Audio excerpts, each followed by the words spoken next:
ओम गणपत्याय नमः। ओम श्री गणेशाय नमः।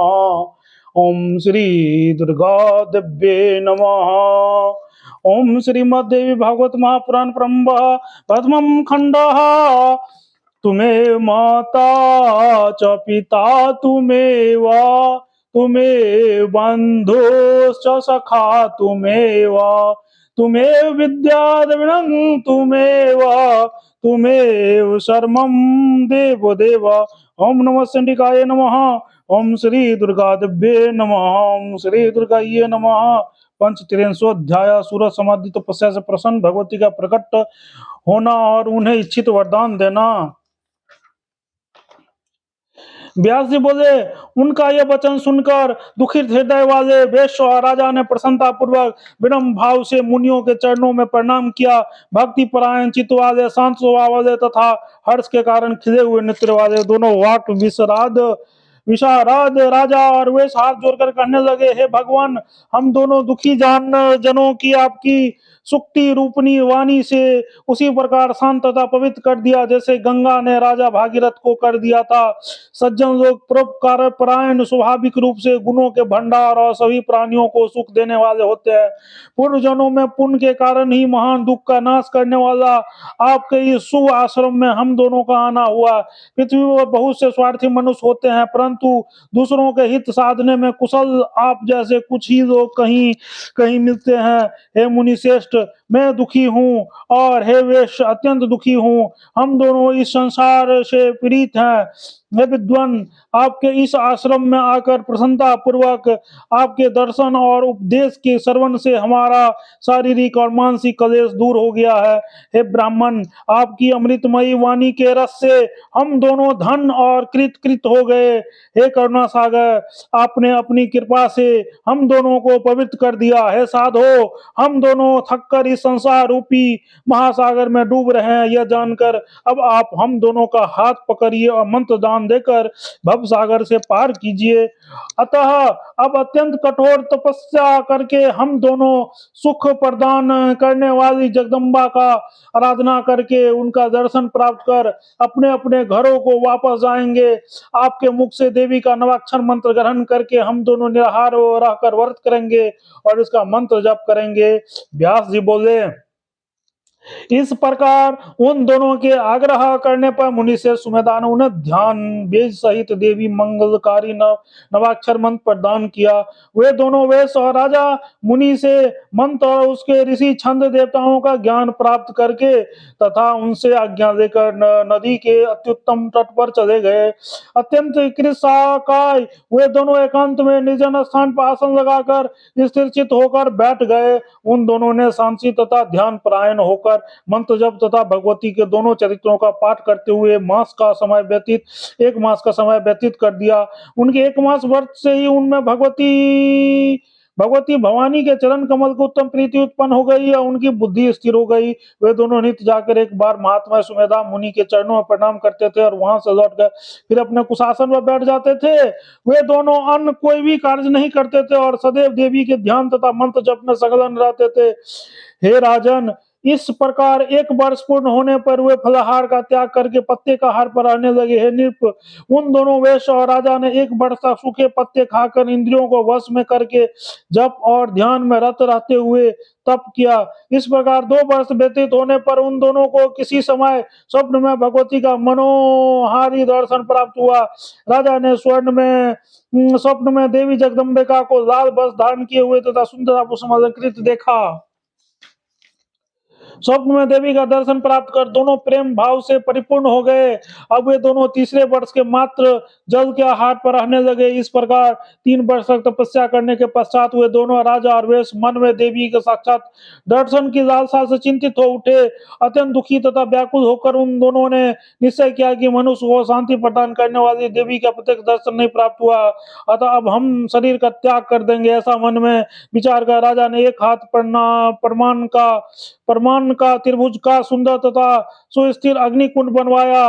उसमें अग्नि का स्थापित करके राजा अपना मांस काट काट कर बार बार हवन करने लगे। साथ ही अत्यंत भक्तिमान वो वैश्य भी प्रदीप्त अग्नि में अपना मांस डालने लगा। तो वो दोनों जब अपने रुधिर में इन देवी के बलि देने के लिए उद्धत हुए, तब भगवती ने उन दोनों को प्रेम भक्ति से तन्मय और अत्यंत दुखित देखकर उन्हें प्रत्यक्ष दर्शन देकर उनसे कहने लगे। देवी बोली, हे राजन, अपना मनोभिलाषित वर मांगो, मैं आज तुम्हारी तपस्या से संतुष्ट हूँ।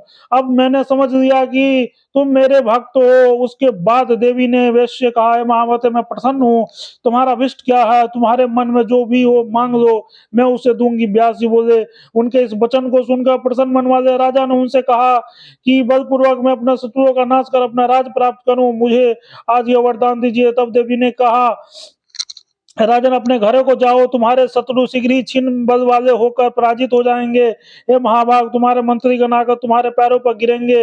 अब आप अपने नगर में सुखपूर्वक राज करें। हे राजन, अपने विस्तृत साम्राज्य का 10,000 वर्ष तक शासन करने के बाद, देह त्याग के बाद, सूर्य से जन्म प्राप्त करके तुम सारणी मनु होगे। व्यास जी बोले। सुहृदय वैश्य ने हाथ जोड़कर कहा, अब मुझे न घर की आवश्यकता, न धन की, न पुत्र की। ये माता, ये सभी बंधन में डालने वाला स्वप्न की भांति नश्वर रहता, आप मुझे बंधन का नाश करने वाला, मोक्ष देने वाला दिव्य ज्ञान प्रदान करे।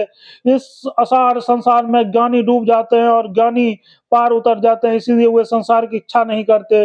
व्यास जी बोले। तब वो अपने समक्ष खड़े वेश की बात सुनकर देवी महामाया ने कहा, है वे श्रेष्ठ, तुम्हें ज्ञान प्राप्त होगा, इसमें संदेह नहीं है। इस प्रकार उन दोनों को वरदान देकर देवी वही अंतर्ध्यान हो गई। तब भगवती का अंतर्ध्यान हो जाने पर राजा सूरत उन मुनि श्रेष्ठ को प्रणाम करके घोड़े पर चढ़कर चलने का निश्चय किया। तभी उनके प्रजाजनों व मंत्रीगण वहां आकर प्रणाम किया हुए हाथ जोड़कर खड़े हो गए। विनम्र होकर राजा उनसे कहने लगे, राजन, आपके शत्रुघ्न आपके पाप के कारण युद्ध में मारे गए। हे भूप, अब आप अपने नगर को निवास करके निष्कंठ राज कीजिए। उनकी बात सुनकर राजा मुनि श्रेष्ठ को प्रणाम करके उनसे आज्ञा लेकर मंत्रियों के साथ चल दिए। वे अपने राजमंत्री, स्त्री और बंधु बांधवों को पाकर समुद्र पर्यंत संपूर्ण पृथ्वी पर राज भोगने लगे। वैश्वी ज्ञान प्राप्त करके सर्वथा आसक्ति रहित और बंधन से मुक्त होकर तीर्थों में भ्रमण करता हुआ तथा भगवती के गुणों का गान करता हुआ समय व्यतीत करने लगा।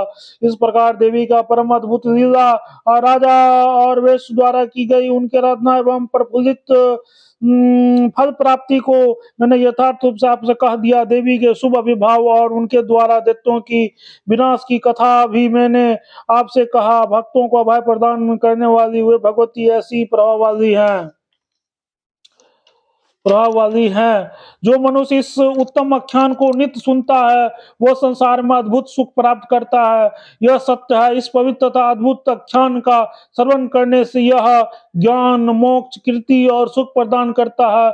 यह मनुष्यों की सभी कामनाओं को पूर्ति करने वाला तथा समस्त धर्म का सार और धर्म, अर्थ, काम, मोक्ष प्राप्ति का परम कारण बताया गया। सूत जी बोले, राजा जन्मेजय के पूछने पर सभी अर्थ तत्वों को जानने वाला सतवती पुत्र व्यास जी ने उनसे यह दिव्य देवी भागवत संहिता कही। परम दयालु भगवान कृष्ण पयान मुनि व्यास ने सुमदेत के वध की कथा पर आधारित देवी चंडिका के चरित्र का वर्णन किया है। मुनीश्वर, समस्त पुराणों का सार स्वरूप ये इतिहास मैंने आप लोगों से कह दिया है।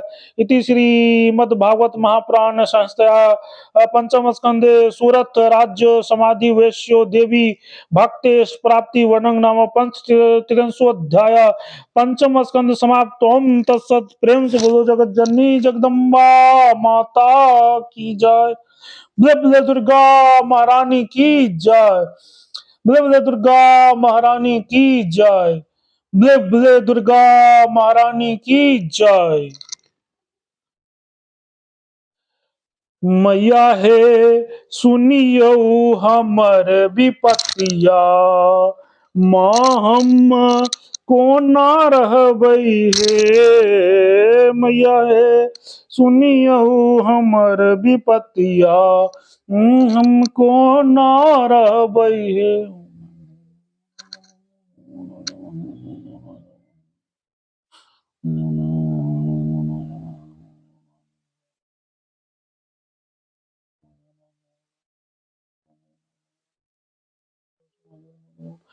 ओम